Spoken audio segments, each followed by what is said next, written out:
Hello बच्चों, today I am going to start your next topic, that is crop protection. Okay, this is my third video and this is last video. Today I am going to start about crop protection, how we protect our crop. You know that the unwanted plants which grow along with a cultivated plants main crop in the field are called weeds. Crop protection में सबसे पहले हम लोगों को weeds के बारे में पढ़ना है, ठीक है ना। यहाँ पे हम लोग वीड्स के बारे में पढ़ रहे हैं, ठीक है। वीड्स के बारे में, वीड क्या होता है।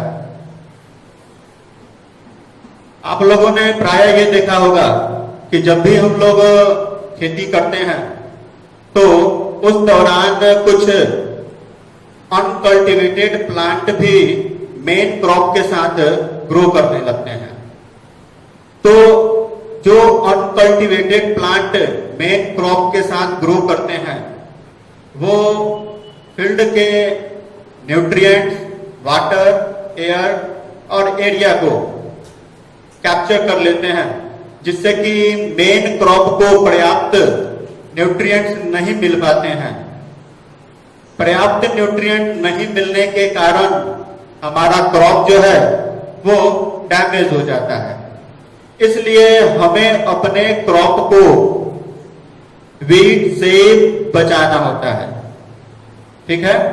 यहाँ पे कुछ मेन वीड के एग्जाम्पल दिए गए हैं, जैसे कि अमेरैंथस हो गया, कॉन्वोलोस हो गया, कैनाडोडियम, साइपेरस और अचारैंथस। ये कुछ आपको वीड के एग्जाम्पल है जो प्रायः हमारे खेतों में मेन क्रॉप के साथ उगाते हैं।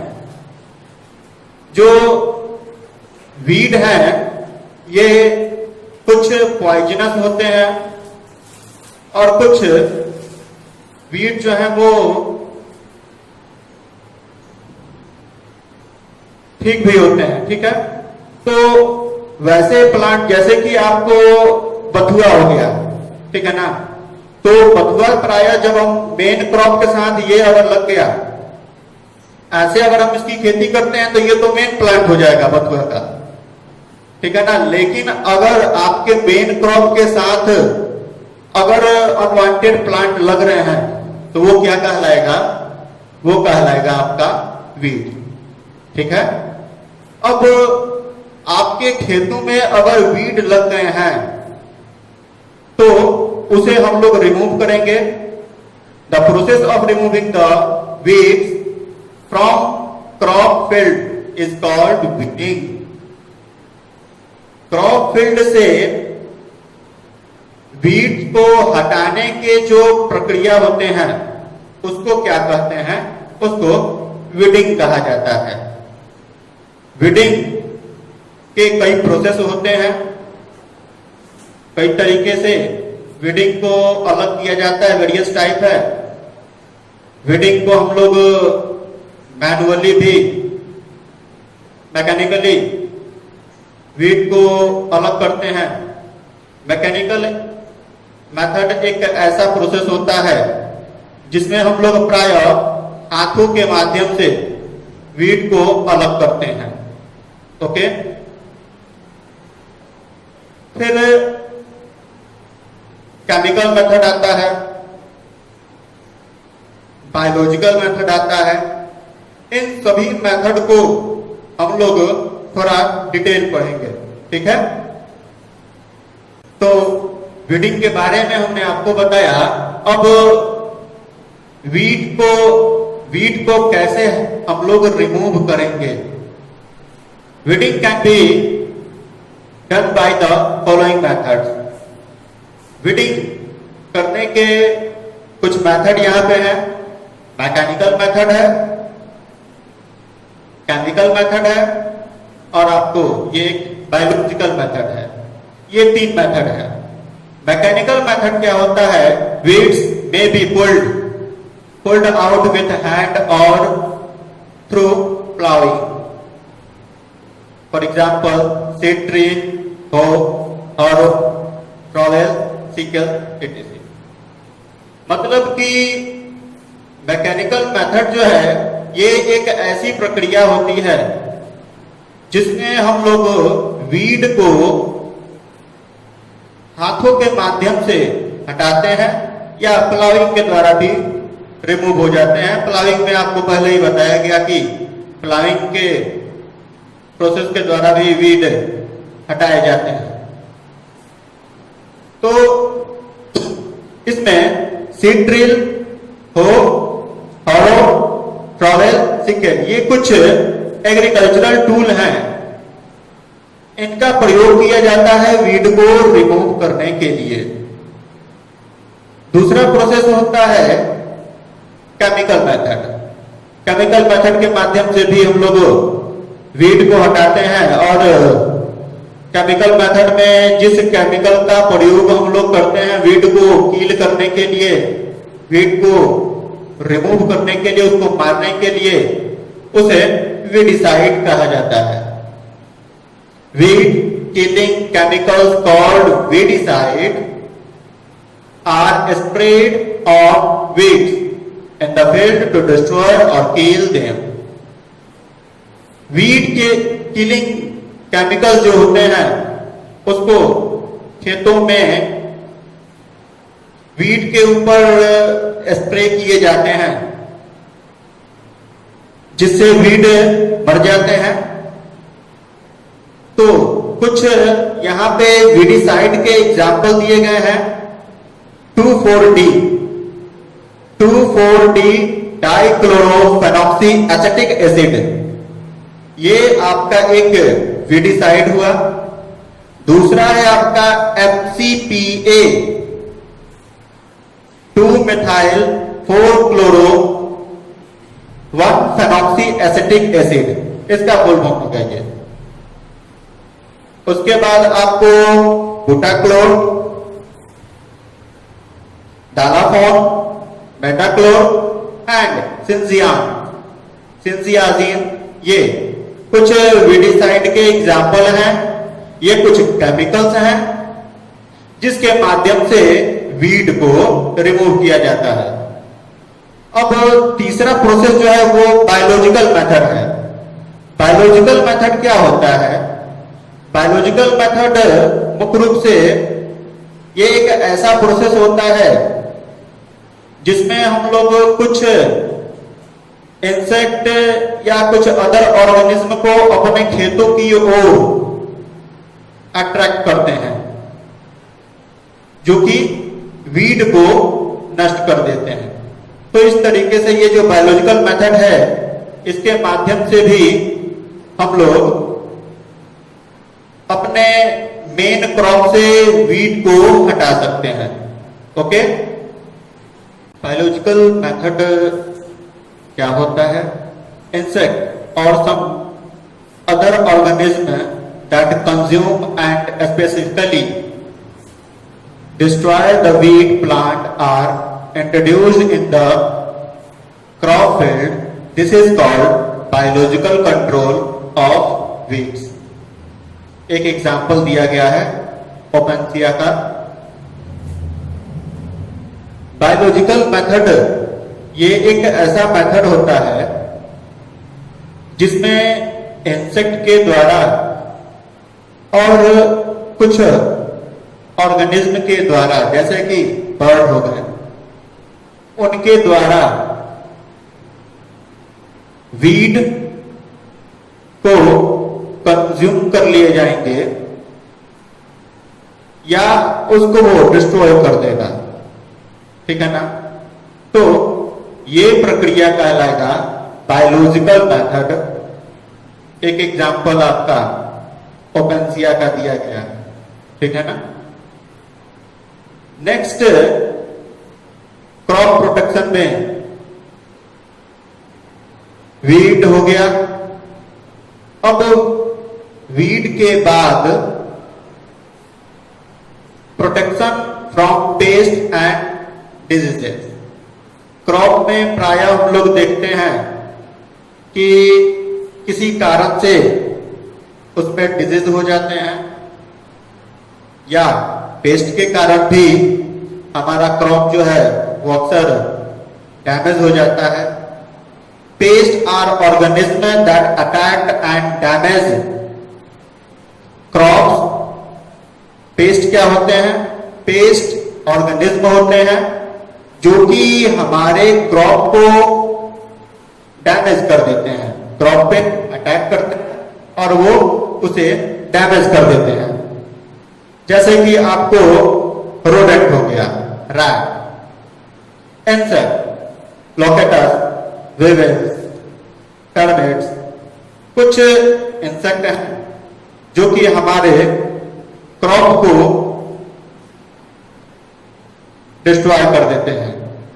तो इंसेक्ट को हटाने के लिए प्रायः हम लोग इंसेक्टिसाइड का प्रयोग करते हैं, रोडेंट को हटाने के लिए रोडेंटिसाइड का प्रयोग करते हैं। इंसेक्ट के एग्जाम्पल जैसे कि बीएचसी, कैनेक्साइन हो गया, बैलाथाइन हो गया एंड डिस्टोन हो गया, ये कुछ इंसेक्टिसाइड के एग्जाम्पल हैं जिससे कि अगर हमारे प्लांट में कोई क्रॉप लग जाता है तो उसे हम लोग हटा सकते हैं। अब प्लांट डिजीज, प्लांट में कुछ डिजीज होते हैं उसके कारण भी क्रॉप हमारा बर्बाद होता है, जैसे कि रस्ट एंड एस्मॉट। ये वीट के क्या है? वीट के ये डिजीज हैं। ब्लाइट और विल्ट डिजीज, ये आपको पोटैटो का डिजीज है, ठीक है ना। तो इस तरीके से हम लोग हमारे फसलों में जो भी पेस्ट के द्वारा या डिजीज के द्वारा अगर कोई डैमेज होता है तो उसे हम पेस्टिसाइड के द्वारा रिमूव कर देते हैं। ओके, तो इसके बाद हम लोगों को वीडिंग करने के बाद हम यह देखते हैं कि हमारा क्रॉप जो है पक जाता है। तो जब 3-4 मंथ तक हम अपने क्रॉप की देखभाल करते हैं तो उसके बाद क्रॉप पक जाते हैं, तो फिर हमें उसे काट करके, पूरे खेतों से काट करके एक जगह इकट्ठा करना होता है और ये प्रक्रिया हार्वेस्टिंग कहलाता है। The process of cutting and gathering of crop after it's maturation is called harvesting.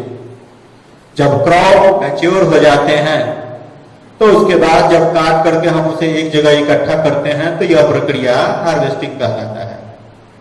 Crop को जब पूरे खेत से काट करके एक जगह ला लेते हैं तब आगे की प्रक्रिया जो है वो थ्रेसिंग का होता है। The grains are separated from the chaff by a process called threshing। Chaff से जब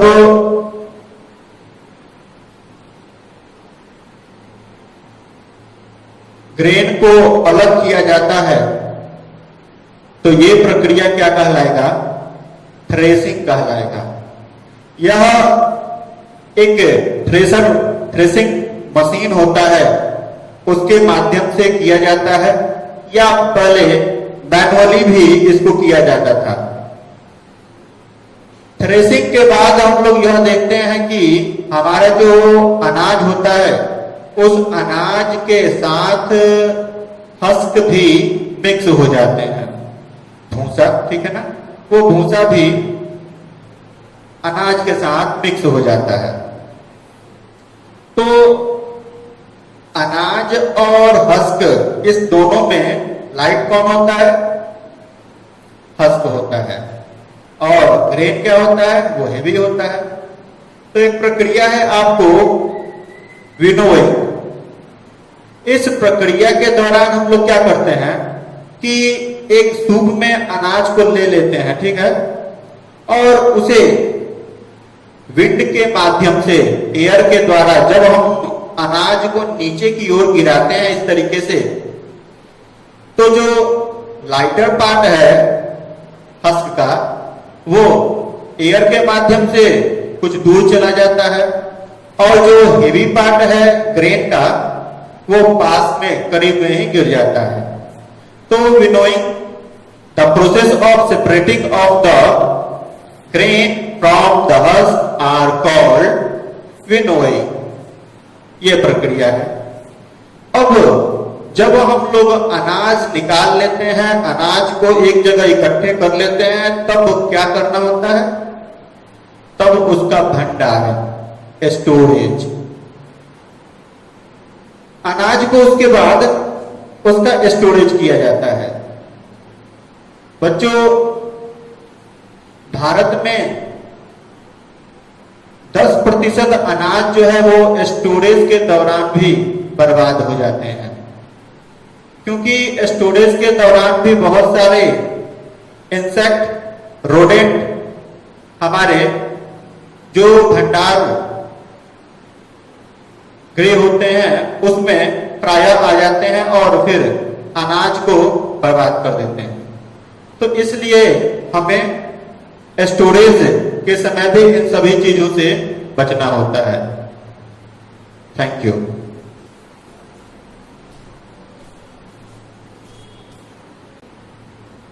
तो क्रॉप के बारे में आपको अब सब कुछ बता दिया गया, एग्रीकल्चर के बारे में, क्रॉप के बारे में, और वेरियस एग्रीकल्चरल प्रैक्टिस जो है उसको डिटेल बताया गया।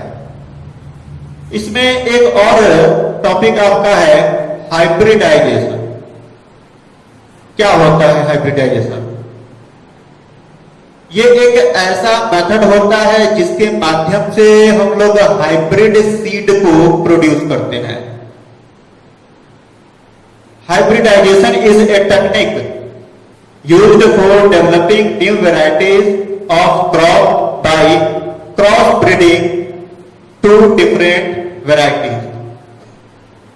तो दो अलग अलग वैरायटी के क्रॉप का हम लोग सिलेक्शन कर लेते हैं, एक मेल प्लांट का और दूसरा फीमेल प्लांट का। फीमेल प्लांट के जो एंथर होते हैं, उस एंथर को बट के समय में ही उसको रिमूव कर दिया जाता है, ठीक है ना, ताकि सेल्फ पॉलिनेशन की प्रक्रिया में कोई बाधा ना हो। इस तरीके से हम लोग सेलेक्टिव जो सीड है उसका प्रोडक्शन करा पाते हैं, ठीक है। तो अब आगे हम लोग पढ़ेंगे एनिमल हस्बेंड्री के बारे में। एनिमल हस्बेंड्री, एनिमल के लुक आफ्टर का एक प्रोसेस है। इसमें हम लोग एनिमल को पालते हैं तथा उससे एनिमल प्रोडक्ट जो है वो प्राप्त करते हैं। Apiculture, the rearing of honey be on a large scale is called apiculture. Apiculture मधुमक्खी पालन को कहा जाता है। ये एक प्रोसेस है जिसके माध्यम से हम लोग लार्ज स्केल में मधुमक्खियों को पालते हैं हनी के लिए। उसके बाद आपका सेरीकल्चर हो गया, रेशम पालन। रेशम पालन को आपने पिछली कक्षा में पढ़ा था 7th में। सेरीकल्चर क्या होता है? इसमें हम लोग रेशम के कीट जो है वो के माध्यम से रेशम प्राप्त करते हैं और sericulture, the rearing of silkworm on a mulberry plant is called sericulture. ठीक है, तो इस तरीके से आपका आज क्रॉप प्रोडक्शन एंड मैनेजमेंट ये चैप्टर समाप्त हो गया। आपको इस चैप्टर में अगर कोई भी डिफिकल्टीज हुई होगी या कोई भी इससे रिलेटेड, इस चैप्टर से रिलेटेड आपको कोई भी सवाल पूछना हो तो आप हमसे कांटेक्ट कर सकते हैं और वहां आपको आपके समस्या का समाधान किया जाएगा। Thank you.